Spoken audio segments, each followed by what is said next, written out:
मेलो तरी आझाद मैदानातून हटणार नाही, मनोज जरांगेंचा इशारा. मागण्या पूर्ण झाल्याशिवाय मुंबई सोडणार नसल्याचा निर्धार.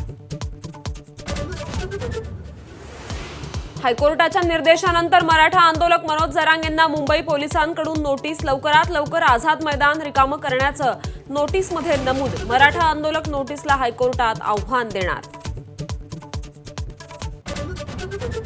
राधाकृष्ण विखे पाटलांच्या निवासस्थानी मंत्रिमंडळ उपसमितीची बैठक सुरू. जीआरचा अंतिम मसुदा आणि हायकोर्टाच्या सुनावणीवर खलबतं. मराठा आरक्षणासंदर्भात सरकार आजचा नवा जीआर काढण्याची शक्यता. मराठा आंदोलन प्रकरणी हायकोर्टाच्या निर्देशानंतर पोलीस ऍक्शन मोडवर. सीएसएमटी चौक रिकामा. आंदोलकांच्या गाड्याही हटवल्या, तर पोलिसांनी आंदोलकांना सीएसएमटी स्थानक सोडायला लावलं.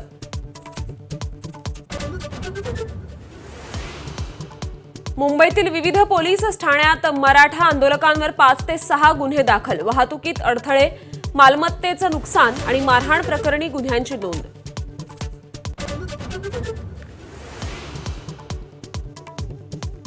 बीडमधील मराठा आंदोलकांवरील गुन्हे मागे घेण्याच्या प्रक्रियेला सुरुवात. आंदोलनादरम्यान 5 लाख रुपयांपेक्षा कमी नुकसान असणारे गुन्हे रद्द होणार.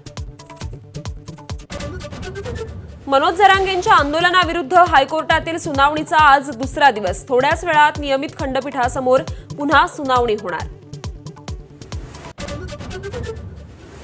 7 दिवसांच्या गणपती आणि गौरींचं आज विसर्जन. बाप्पाला निरोप देण्यासाठी प्रशासन सज्ज.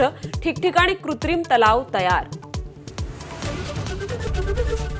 एबीपी माझा, उघडा डोळे बघा नीट.